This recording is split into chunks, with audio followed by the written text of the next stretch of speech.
The family of Brigadier Arnold Potts, represented by the Brigadier's daughter, Nan Harper, granddaughter Mary Price, grandson Tony Mathwin, and great-granddaughters Elizabeth and Erin. The Honourable Don Punch, MLA, Minister for Aboriginal Affairs, Water and Climate Resilience, and his wife Helen. Jonathan Huston, MLA, Shadow Minister for Deregulation, Small Business, Public Sector Reforms and Veterans. Our previous scholarship winners, Corporal Ben Jones, who was awarded a scholarship in 2017, Lieutenant Colonel Glenn McDermott, awarded a scholarship in 2018, and Sergeant Tim Leishman, awarded a scholarship in 2019. Could I also welcome Warrant Officer Class 1 Cy Iron, OAM, and I'd like to welcome the Australian Army Band Perth Pipes and Drums. Would you please thank them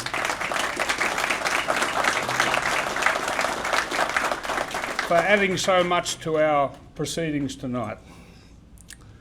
I'd also like to welcome the cadets from the Guildford Grammar School Cadet Unit and their Officer Commanding Martin Dell, the 14 direct descendants of the 2nd 16th Battalion soldiers, and although he's not here tonight, I'd like to acknowledge Peter Oxwell from PK Print. Peter Oxwell first learnt of Pigeon Post, the quarterly magazine for the 2nd 16th Battalion, when he started an apprenticeship at the West Australian newspaper. When he left the newspaper 38 years ago to start his own publishing business, Peter took Pigeon Post with him. And until his retirement on the 30th of June this year, Peter, his wife Heather, and their son Richard gave the association excellent support. And in recognition of that support, Peter was presented with a Certificate of Merit prior to leaving on a well-deserved holiday. In 2007, the 16 Battalions Foundation, with support from 16 Battalion Royal West Australian Regiment, decided to regularly award a travel scholarship to members of 16 RWAR. The latest recipient is Lance Corporal Ryan Taylor, who used his scholarship to visit the Western Front. Ryan is the 15th recipient of the scholarship, and I welcome him to tell us about his visit. Good evening. My name is Ryan Taylor, and I'm a Lance Corporal, 16th Battalion. This year, I had the honour of being awarded the 2nd 16th Battalion's Association Scholarship. This year, the scholarship winner was sent to the Western Front to join a tour operated by Frank Taylor and Neville Browning under Frank Taylor's Australian Military History Tours. The scholarship was created by veterans and is funded by the Association to honour and perpetuate the memory of all soldiers that have served in the 16th and the 2nd 16th Battalions. I've never had an overt interest in World War I history, and I have no direct family that have ever served, so I embarked on this journey with a clean slate and no expectations. Last year, I spent roughly 3 months at home in Perth, with the rest of my time spent travelling across various parts of the world. I expected a history tour in France and Belgium to maybe feel routine. What I didn't expect was for the trip to have such a lasting impact on my life. Before I left, I knew I would be speaking with you all today about my experience and had planned to base this speech on following the 16th Battalion through the Western Front. However, in doing so, I would be doing a disservice to the experience that I received. Instead, I will share with you prominent moments that honour all soldiers of this war. To set the scene, Australia's involvement on the Western Front began in 1916, after the withdrawal from Gallipoli campaign in December of 1915. The Australian Imperial Force, the AIF, was redeployed to Europe to support the Allied effort against the German Empire. Among the units sent was the 16th Battalion, which faced its first major engagement at the Battle of Fromelles in July 1916. The battle proved disastrous. In just one night, the 16th Battalion suffered over 1,500 casualties, including more than 400 killed. This loss shocked the Australian public and marked a grim introduction to the brutal nature of trench warfare in the Western Front. Following Fromelles, the 16th Battalion continued to fight in some of the most intense battles of the war, including at Pozières, Bullecourt, and many others noted on this map. Soldiers endured appalling conditions, indescribable mud, constant shell fire, and ever-present threat of death. Each engagement exacted a heavy toll, both on the battlefield and at home. As reports of the war's toll filtered back to Australia, the emotional and social impact became increasingly severe. Families grieved sons, brothers, and fathers.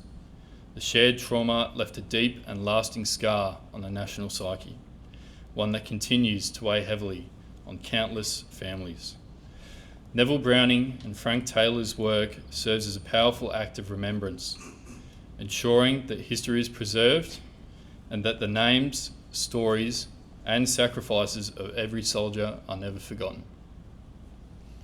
The sacrifices of the 16th Battalion and countless others helped shape a new Australian identity, one forged in loss, resilience, and a deeper awareness of the true cost of war.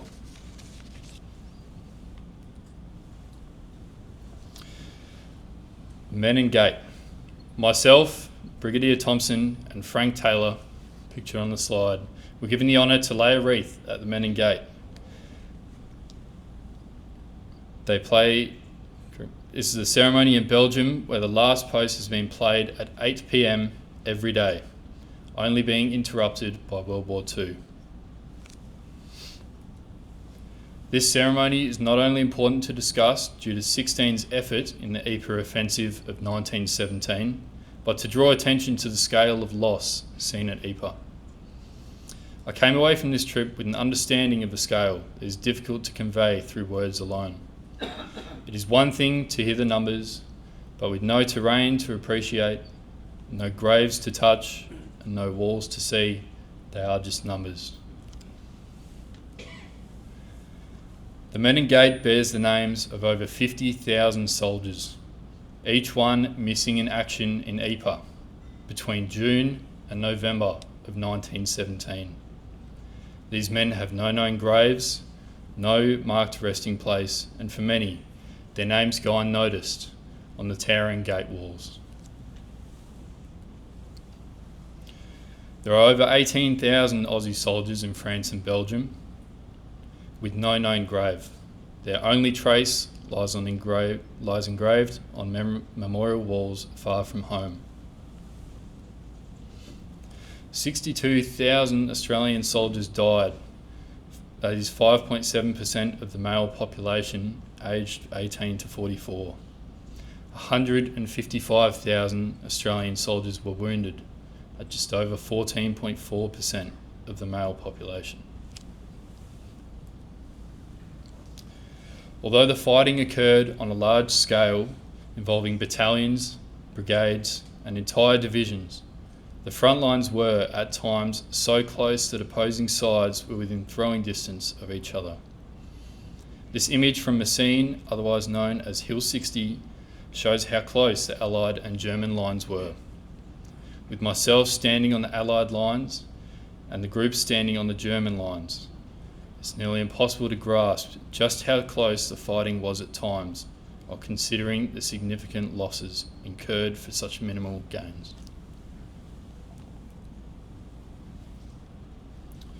The most memorable part of the trip for me was somewhere I didn't know we would be visiting, a German cemetery in Langemarck, Belgium.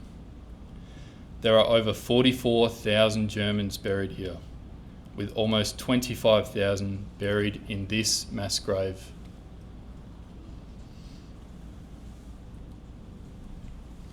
Over 3,000 reservists who died in October and November of 1914 are buried here, giving rise to the name Studentenfriedhof, meaning student cemetery, due to the majority of these reservists only being students. Students, professors, the hope and future leaders of the German people fallen side by side on the battlefield, now laying atop one another, almost forgotten. To contextualise this site, with specific reference to the German Reserve Corps, they had been marching for days before reaching Langemarck on the 20th of October. They arrived exhausted, with few or no tools to build trenches, and endured a sleepless night with constant bombardment from a well-trained and sheltered British force. They were ordered to attack without any preliminary or effective artillery support, with their strategy consisting of forming rows facing the enemy and charging shoulder to shoulder. These forces were mowed down, with vivid accounts from the students detailing the grief, sorrow, and anger of which they were all suddenly overcome. "We can't believe it," they said. "From this attack came one of the most powerful myths in German history, one the soldiers on their front lines had already been sold." To the west of Langemarck, our young regiments attacked enemy positions while singing, "Deutschland, Deutschland über alles." This one sentence appealed to a deep yearning at the home front in Germany and directly contributed to the thousands of young men signing up to be sent to the front lines, not knowing they would see their friends killed beside them, their names and their bodies forgotten in the soils of Belgium.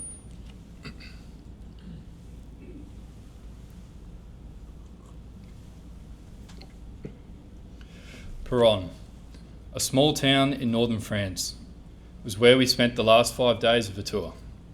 Upon the start of our visit, we were greeted by the town's local council and mayor. They sought to demonstrate not only their enduring gratitude for the Australians' role in liberating the town, but also their ongoing celebration of Australian culture. On our walk through the town to the town centre to the town hall, we passed a few small bars and restaurants. I vividly remember the local townspeople clapping as we walked on. Having no idea who we were or what we were doing, seeing the service medals on the chests of ex-serving members and their families was enough for them to stop what they were doing and show their gratitude. In passing conversations at the local bar, a man thanked me incessantly for my own service to my country, with tears in his eyes that I might one day serve alongside France in war. Although he was not old enough to know what had happened when his town was liberated in World War I or World War II, the emotion, stories had been passed down through generations, so much so that it had affected him in conversation with a random stranger from Australia. Not only was his town so grateful and cognizant of Australia's efforts during the war on the Western Front, they had woven Australia into their customs and traditions. It was a common courtesy to say "to Australia" when raising a glass. Driving through country France, it is easy to be desensitised to the constant sight of war cemeteries, especially as we would visit at least 2 each day. It felt repetitive, as if you had seen one cemetery, you had seen them all. This is a sentiment that was shared amongst the tour group along the journey. However, on one of the final days of the tour, at a nondescript AIF burial ground in France, my perspective, along with my purpose for being on the tour, was changed completely. Frank Taylor read to us a poem by Michael Edwards. And they say you die twice, once when you stop breathing, and a second time when someone says your name for the last time. I wasn't given the opportunity to visit France and Belgium merely to follow the 16th Battalion on the Western Front, but to ensure these soldiers from both sides, whose families could not visit their graves, are not forgotten, and in that sense, not truly dead. I would like to share with this poem with you all today so you too may remember this sentiment. I half awoke to a strange new calm, and a sleep that would not clear. For this was a sleep to cure all harm, and which freezes all from fear. Shot had come from left and right, shrapnel, shell and flame, and turned my sunlit days to night, where now none would call my name. Years passed me by as I waited, missed the generations yet to come. Sadly knew I would not be fated to be a father, hold a son. I heard again the sounds of war when 20 years of sleep had gone. For 5 long years, maybe more, till peace once more at last had come. More years passed, new voices came, the stones and trenches to explore, but no one ever called my name, so I wished and waited evermore. Each time I thought, perhaps this time they must call me. But they only called for other chaps. No one ever called to set me free. 3 years of lonely vigil kept, to look for me they never came. None ever searched or even wept.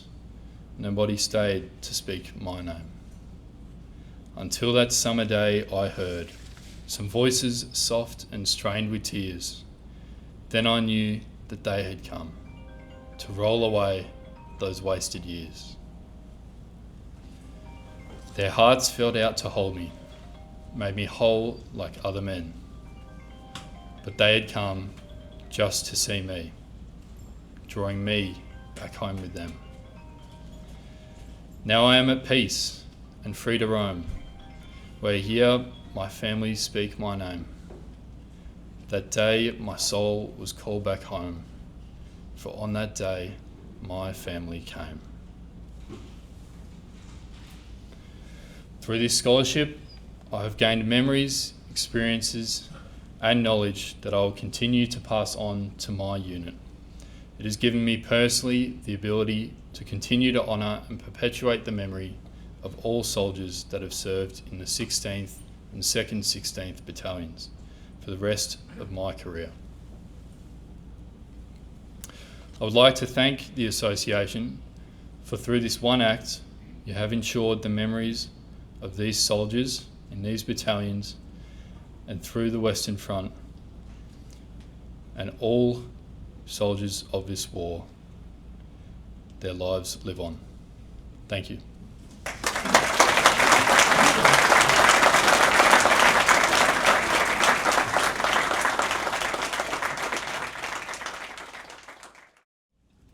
Ladies and gentlemen, it is my great pleasure to introduce Miles Pollard to give the 2025 Brigadier Arnold Potts Oration.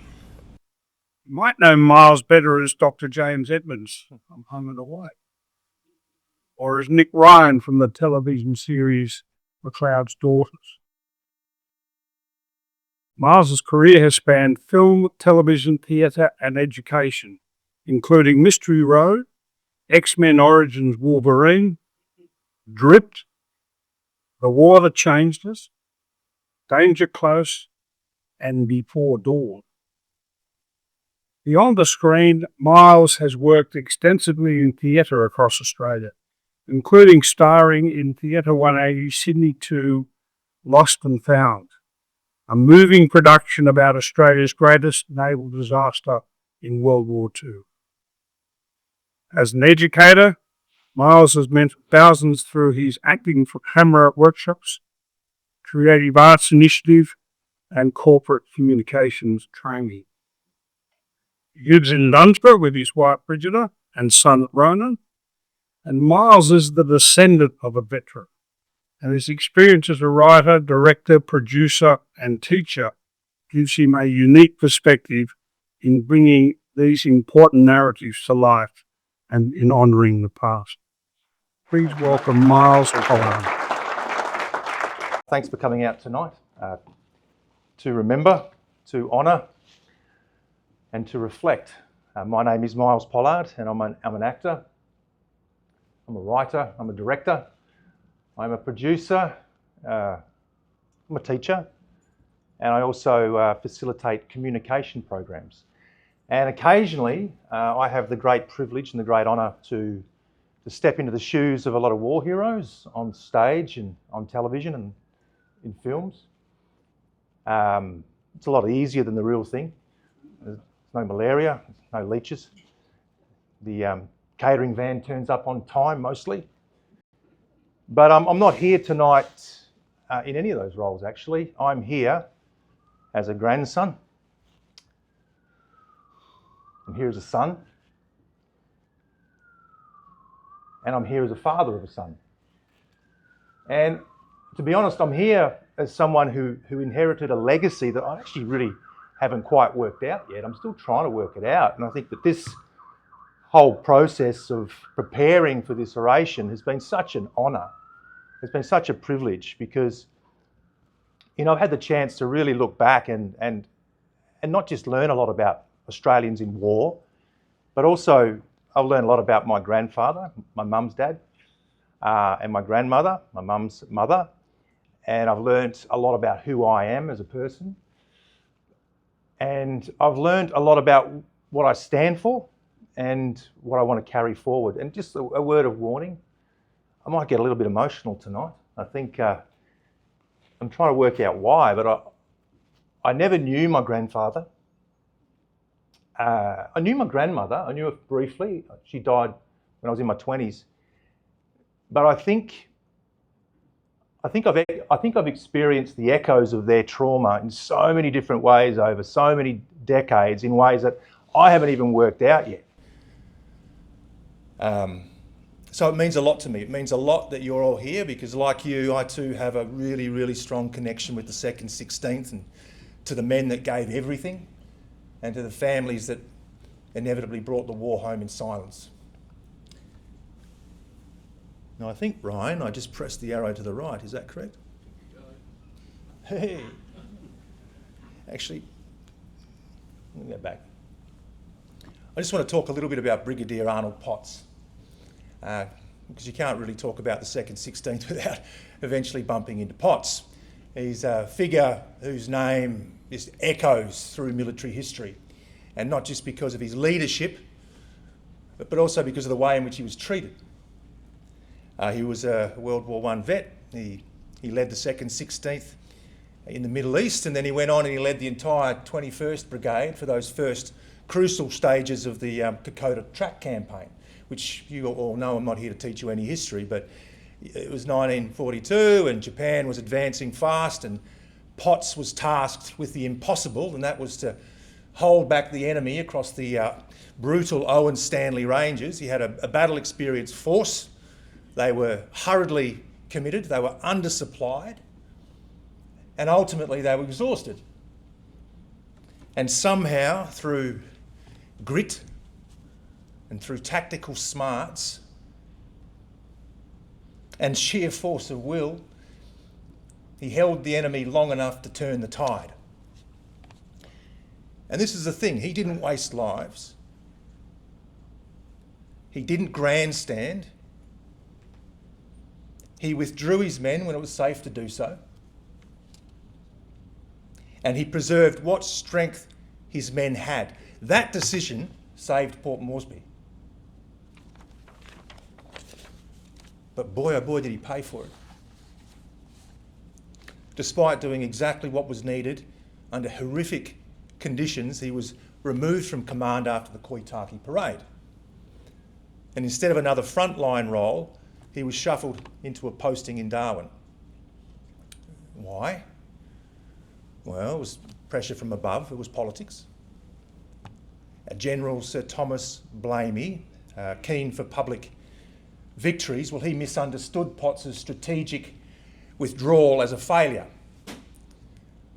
even accusing some of his men of cowardice.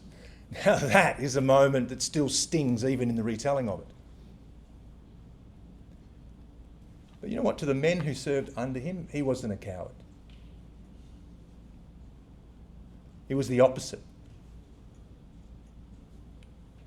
He was there He was in the mud, he was in the blood, he was in the smoke, he was in the chaos of Kokoda. He was calm when things got chaotic. He was compassionate when lives were held in the balance. And he was brave enough to make the tough decisions that didn't win headlines, but they did save lives. And he never commanded again in combat, but his legacy has only grown. And he will rightly be remembered as a hero of Kokoda.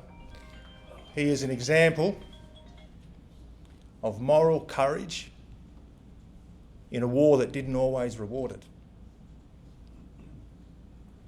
And of course, none of this happened in isolation. Australia had been completely caught off guard. We'd trusted British assurances that Singapore would hold, and when it didn't hold, Churchill tried to keep our troops in the Middle East, and then Prime Minister John Curtin famously pivoted towards the Americans. Now that brings us to Balikpapan, and I know there's a million ways of saying that word, and forgive me if I say it wrong, but I'll stick to what works. But the thing is,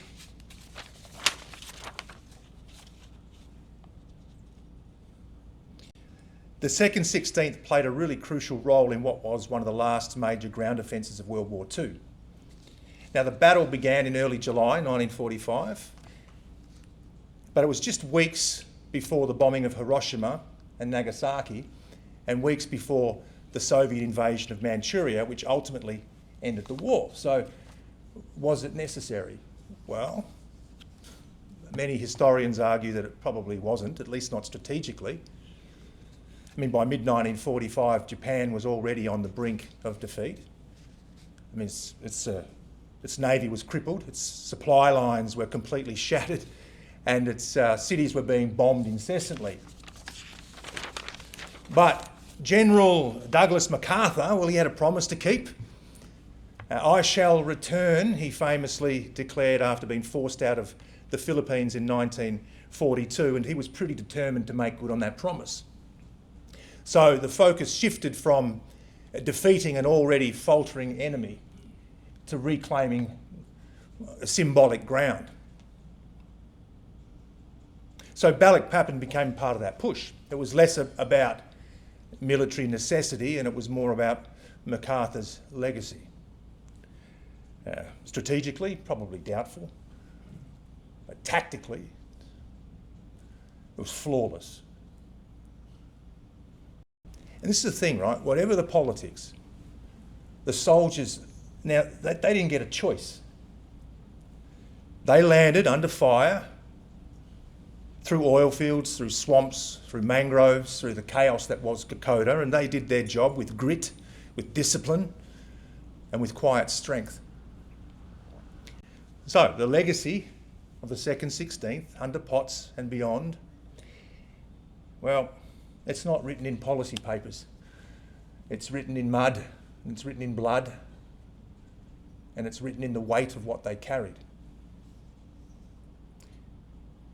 From Kokoda to Balikpapan, they showed us what duty really looks like. Now, that's my grandfather. That's Sydney Bell. He was an orphan. He lived in Britain. He grew up in a Carlisle workhouse. So he survived the Western Front in World War I in the British Army, and then he re-enlisted for the Australian Army in World War II. And he served in the Middle East, in Kokoda and Balikpapan. He lost a finger in a sawmill accident. Still managed to play the piano. Chopsticks got a bit avant-garde, but he pushed on. But like many of his counterparts, he never complained about anything. He just got on with it. And the piano, it's still there. It's still down. I don't know if you've been down in Denmark. There's a little hall on Parry's Beach. It's a bit dusty. We often go down there, and my brother's been known to lift me up, and I climb into the window, don't tell anybody, and I play a few tunes on the piano. It gets wheeled out for concerts. It's probably waiting to play the White Cliffs of Dover one more time, hey Mum? So my old man's here as well. Dad knew Sydney Bell in Denmark. Dad was down there in the late 60s. He was teaching, and it was Dad's first appointment. So Dad knew him drinking, I think, at the pub before he actually started courting my mother. And Dad talks a lot about Sydney. He was, in Dad's words, he was one of the most decent, grounded people he'd ever met in his life. He was the quintessential humble dairy farmer. He was solid as a tree stump. He was quiet as a whisper.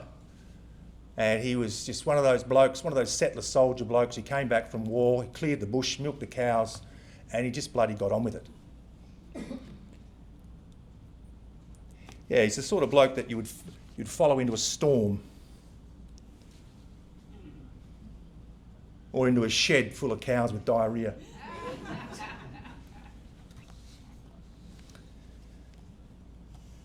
So he never talked about the war, but he carried it. He carried it quietly.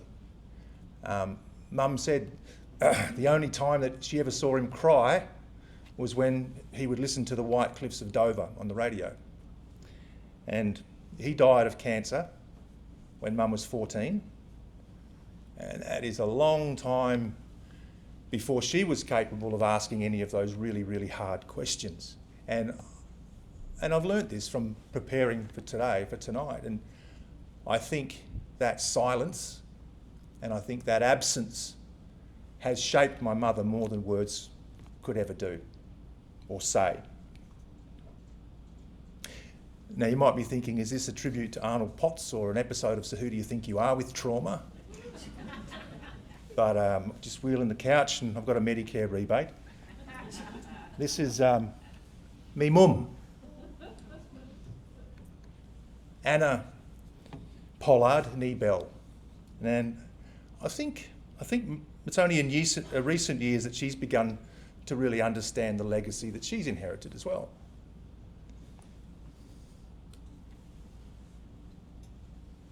So her father, my grandfather, Sydney, he survived 2 world wars. And her mother, Anna Maria Bell, well, she survived being interned in a Japanese prison camp for 5 years. So she actually lived in Java when she was little. Her dad was a principal, a headmaster. And she went back to Holland and she loved that experience so much that she wanted to return. So she returned and she was a teacher. She was a sports teacher, physio too at one point, gymnast, hockey player. And until the war broke out and just took everything. So she was imprisoned, she was starved, and she was stripped of her agency. And it was funny, Mum pulled out a little response that Granny Bell, we call her, she wrote decades ago. And it was after a movie called Tenko was on television. I don't know if you saw it. And it was about that experience. And it was so strong for someone that she never really did talk about the war, but she wrote a lot of things down. And Mum pulled it out the other day and I read it. And it was harrowing. Like, she talks about, you imagine, they had some money too, they were quite wealthy, just being ripped apart. So the soldiers came in, they took all the men, they sent them off to tin mines, and the women and the kids were packed into trucks, I think trains, and there was absolutely no light. It was completely dark. And they travelled with these kids for 24 hours with no toilet breaks, no water, no food, and the kids were screaming. Then they got to the camp, and all the prisoners who were so malnourished, they came out screaming at them to leave because there was no food. So they had one little bowl of rice a day, and they had to supplement their intake with rats and snakes. They'd catch them. They had their teeth pulled out with pliers with no anaesthetic. And the officers had a name for my grandmother.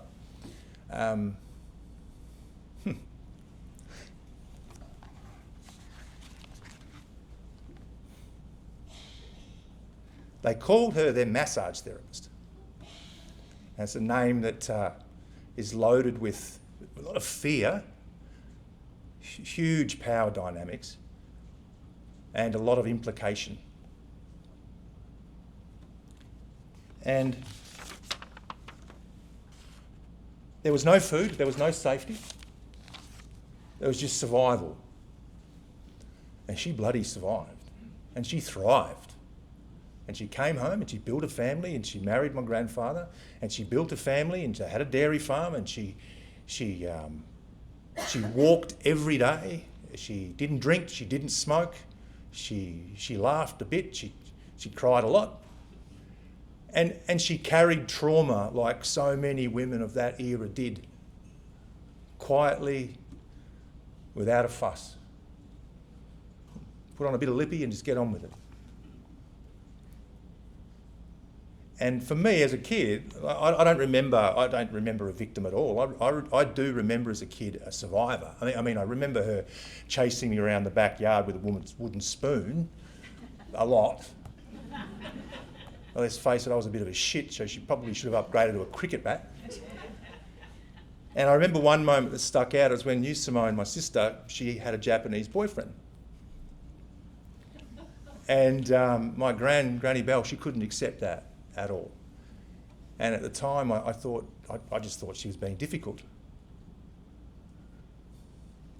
But now I understand. Because she never left that camp. The war was living with her in her kitchen, in her fears, and in her silence. And I talked to Dad about this, and we both agreed. I wish we both had been more curious and more patient. I wish I was capable back then of seeing the child behind the fear, but I just wasn't. I was too young. I was too self-obsessed. But I do know that her silence, it wasn't bitterness, and this is my point. It was love, because what she did is she buried her pain to give her kids, my uncle and my mother, a life of peace in southwest WA and Denmark. So yeah, my grandfather, Sydney, he never took a holiday. Cows don't take holidays. I mean, this is a man who, he lost his first wife and child in childbirth, took off to World War II, his second wife left him, and yet he came back, he played the piano with 9 fingers, and he wrote these beautiful letters to his daughter, letters that Mum still has, Mum still reads, and Mum still talks about his gentleness and his devotion. And one thing that stood out when I was putting this together, Mum said that, she said this verbatim, "I only remember the good times with Dad. I don't dwell on the bad." And that is the legacy that she inherited. And music, you still teach piano. And so what I see in that is I see my mother, she turned inherited trauma into quiet strength. Lost a dad at 14, and yet she chose joy, right? She chose to carry on, move forward. And that grit came from her mother. There's a woman who survived the unimaginable, and she still managed to choose safety, structure, and create all these things, and discipline. A survivor. So my mother, she carried that forward. A quiet force of resilience, a maker of music, and a woman who turned pain into purpose. And now my siblings and I, we carry them both forward. Their quiet defiance and their instinct just to dust off and keep going. That's our inheritance. I want to show you something. It's a Japanese sword. My grandfather brought it back after the war, and how it got into his hands, no one really knows. Families don't tend to ask those sorts of things, and I think returned servicemen didn't speak a lot about that. Now, it sat in the back of the cupboard for, a couple of decades. It was never displayed. It was never forgotten. It was just like a question that no one knew how to answer. And to be honest with you, I've wrestled with what to do with it for years and years and years. Keeping it, to me, feels like I'm clinging to pain. But giving away somehow feels like I'm erasing something that's not quite resolved. So I did what all good parents do. I handballed it to my teenage son, and he loved it for about 3 minutes. And then he handed it back, and he didn't say anything. But my wife and I, we could tell that there was something didn't sit right, because it's not a trophy. It's a scar. It's a remnant of violence. It's a remnant of silence. And I'd love to give it back. I'd love to give it back to someone who could hold it in the air with the gravity that it deserves, and not to celebrate it, but just to understand it and maybe honour both sides of the pain. Let go of the relic, keep the lesson, maybe pass on something better. So, I have had the good fortune of playing dress-ups and the honour of stepping into the shoes of some amazing people from history. Real honour. There's a series called The War That Changed Us that was made, must have been 8 years ago now. And it's about Archie Barwick. Well, it's not about Archie Barwick, it's about Australians at war. It looked at censorship and conscription and the politics of the day. And I played Archie Barwick, who was a young Tasmanian apple farmer, and he served in Gallipoli and he served on the Western Front. And he kept a diary every single day of both of those campaigns, and they're really famous diaries now, and they're kept at the New South Wales State Library. And they're not perfect, polished pieces of history. They're rustic, they're torn, they've mud stains all over them. Stoic, they're really funny, irreverent. But it's just a young 20-year-old's attempt to try and, I don't know, understand the madness that he was living in. And you know the Western Front, Ryan, the stories are harrowing. The trenches that they were in, and the mud and the glacial mud and the bodies and the boots. And I mean, as an actor, I always step into it, and apologies if I start to explain things so graphically, but it really, really did stir me. And the most stirring part of the story for me wasn't playing Archie Barwick, it was meeting his daughter. I met his daughter at the opening of the TV series, and she came up to me and gave me the longest hug, and she started to tell me all about, not Archie Barwick the soldier, but Archie Barwick the father. And there were a lot of similarities. He was really stoic, he was funny, he was quiet as a whisper. And every Remembrance Day he'd walk around the whole property, he'd take his dog, he'd go off for the whole day, he'd come back. And then one day he agreed to take his daughter down to the New South Wales State Library to see the diaries. So off they trotted, and he rocked up, and he walked in. He said, "How you doing? I'm Archie Barwick, I want to see my diaries." He was, "No, you're not." I said, "No, I'm Archie Barwick, I want to see my..." "No, you're not." This went on for 20 minutes. They didn't believe him. And then finally they believed him, and the librarian comes out with 2 white gloves on, carrying a silver tray, and on the tray was stacked the razoo with all these diaries. And she laid them down in front of him, and his daughter tells the story. He just raised his hands,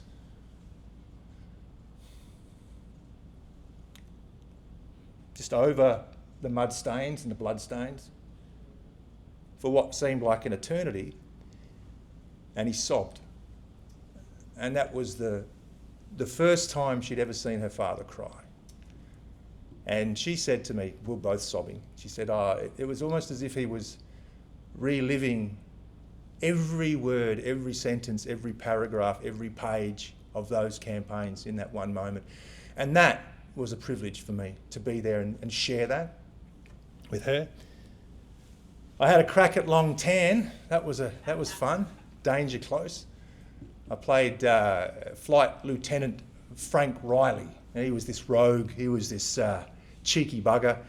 He flew his helicopter dangerously low beneath the tree line to try and deliver a payload of ammunition to his mates, who were all trying desperately to hold ground against insurmountable odds.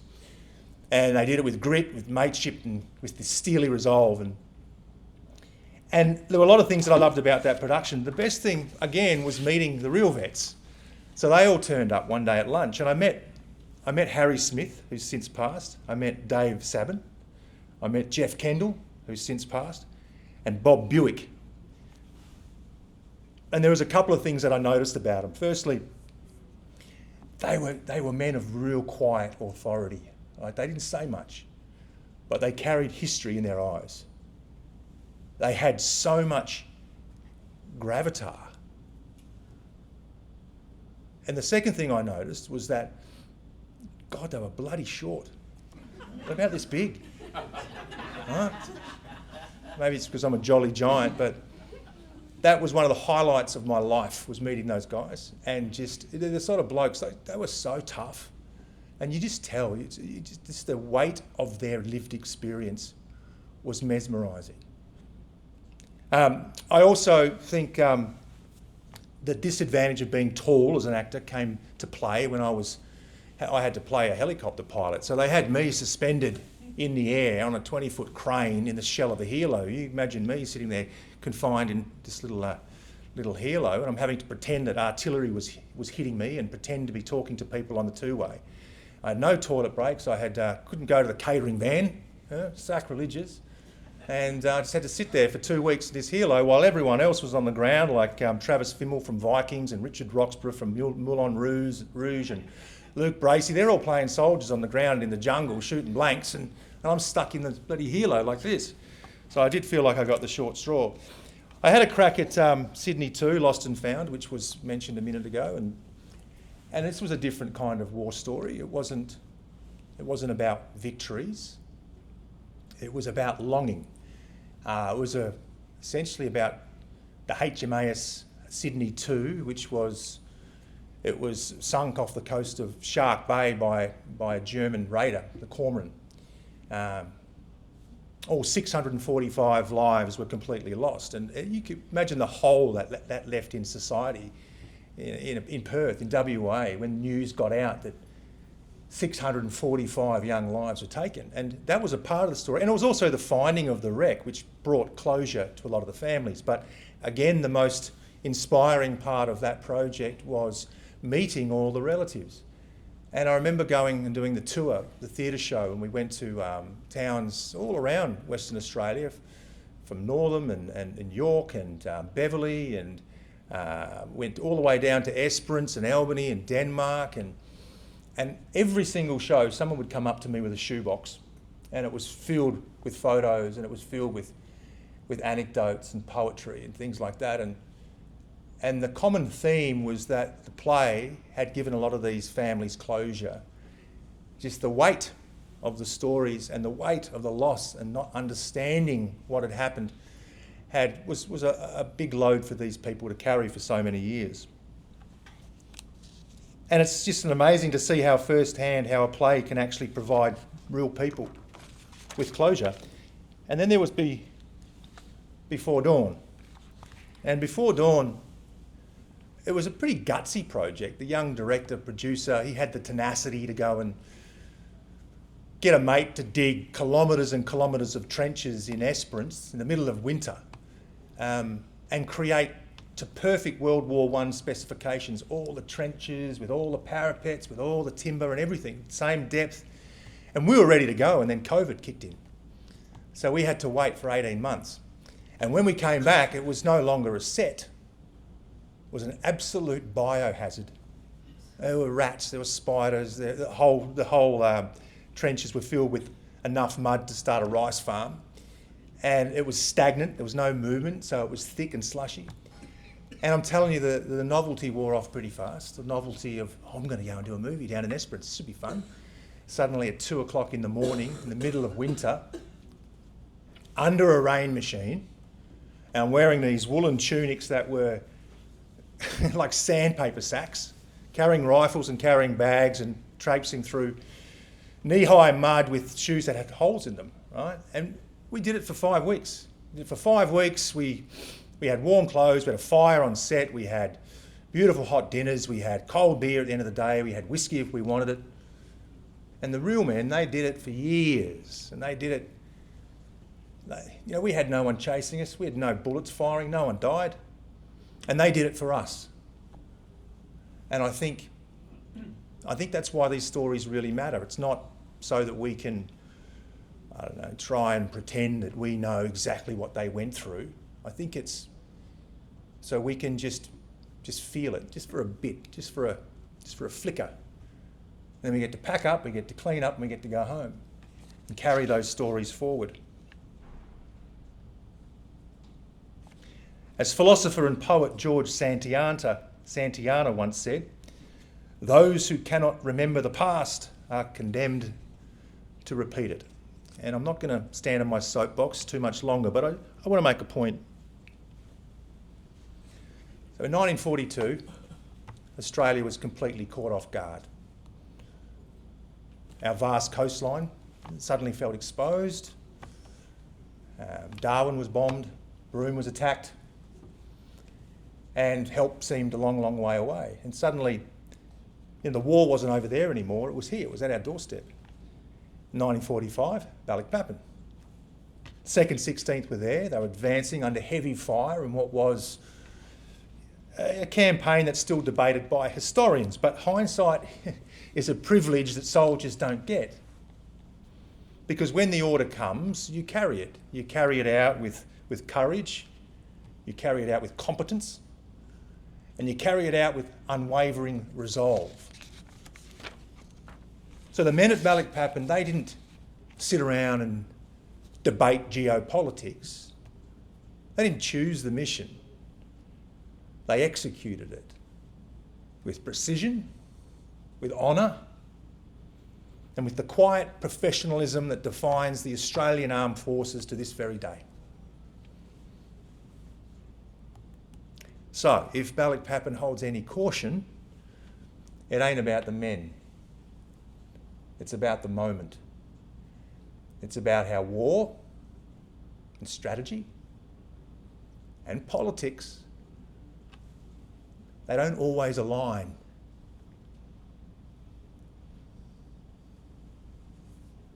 And I think how quickly circumstances can change when clarity lags behind action. So you think about it, 80 years on, right? World is teetering again. Okay. The 2027 theory suggests China won't just take Taiwan. It'll dare the world to stop them. As tensions rise in the South China Sea and the fuse for a broader conflict slowly gets shorter. So Ukraine's burning. The Middle East is on fire, it's a powder keg. And our longest ally, the US, is, well, a little harder to read at the moment. Especially with Trump back in the mix and treating geopolitics like it's episode 5 of The Apprentice. And I think that's why Balikpapan isn't just it's not just a chapter in our history. It's a strategic reminder. It's a marker of what readiness really looks like when the world turns chaotic. It's a demonstration of resolve when purpose isn't always obvious, but duty is. Because we know peace is fragile, information is fallible, and in an age that we all live in now, in an age of disinformation and misinformation and echo chambers and algorithmic outrage, we're more connected than ever, but we're often less informed. So this is it. The consequences of rushed or misaligned decisions don't just echo. They ricochet across generations. And history does not care whether they got it from a credible source or from a command thread. So what the 2nd 16th gave us wasn't just their service, it was their vigilance.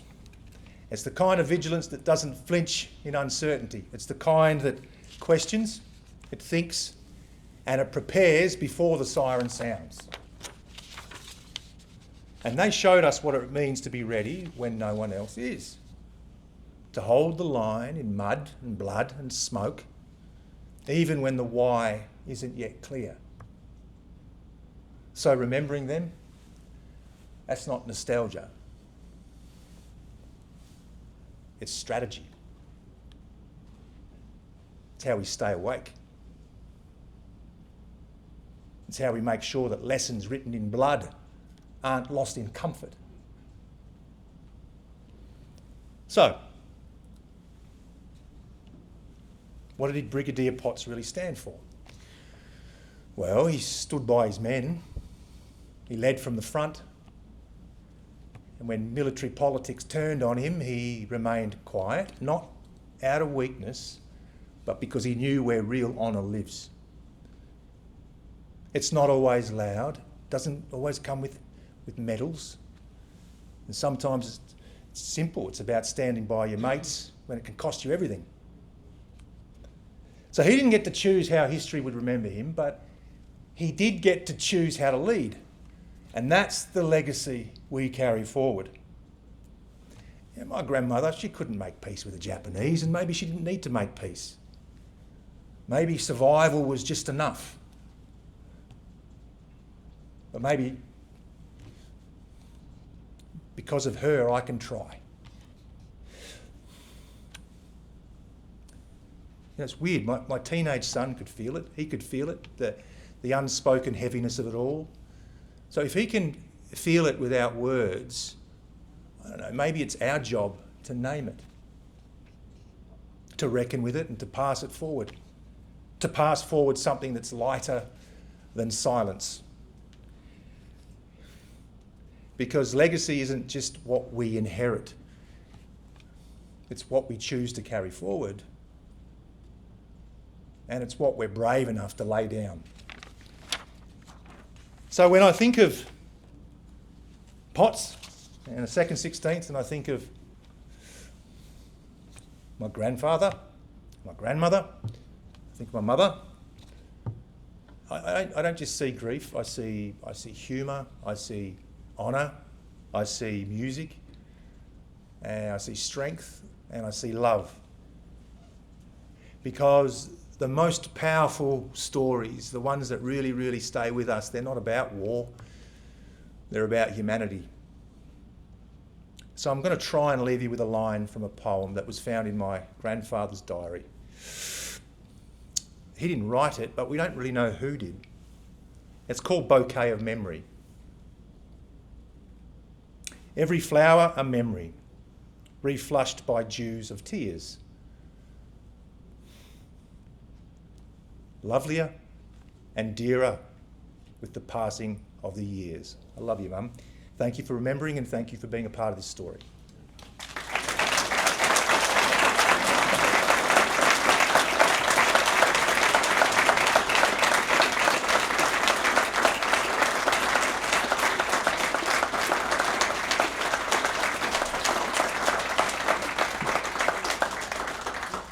Miles, I've been sent up here to say thank you and give you something we could share later, I think. Is it rum? Definitely. Is it rum? No. Rum? I thought you were bringing the rum.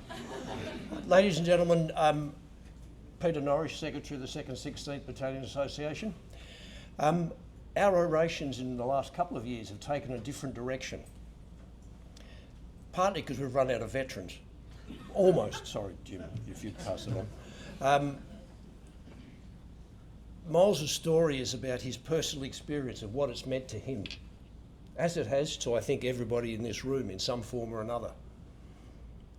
Some of those who that aren't those descendants are the people who are serving. The world that Miles talks about at the moment that is perhaps on the edge of a lot of conflict, this is where the conflict ends up one day. Much later, it becomes history. What the 2nd 16th did and the 16th did, we remember, we celebrate and we honour. Potentially in the future, we're going to have to do that again. And it's through human emotional resistance, resilience, not resistance, well, no, you do a bit of resisting as well. Resilience is where that counts. It matters to them, I've heard it several times tonight, is remembering. All of those veterans wanted to be remembered. And the ones we have today, I'm sure at some point you would hope that somebody cared, somebody remembers. Miles has the privilege of working in an industry that celebrates the stories, and that's how we communicate in the human race, is telling the stories. Some of them are funny, some of them are not, but they matter, and they are how they resonate to us, and very often in a way that we don't understand and we can't communicate in exact words. So thank you for coming along, listening.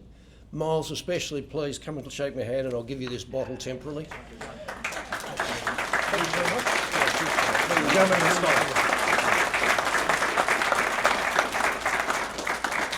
Thank you very much, ladies and gentlemen.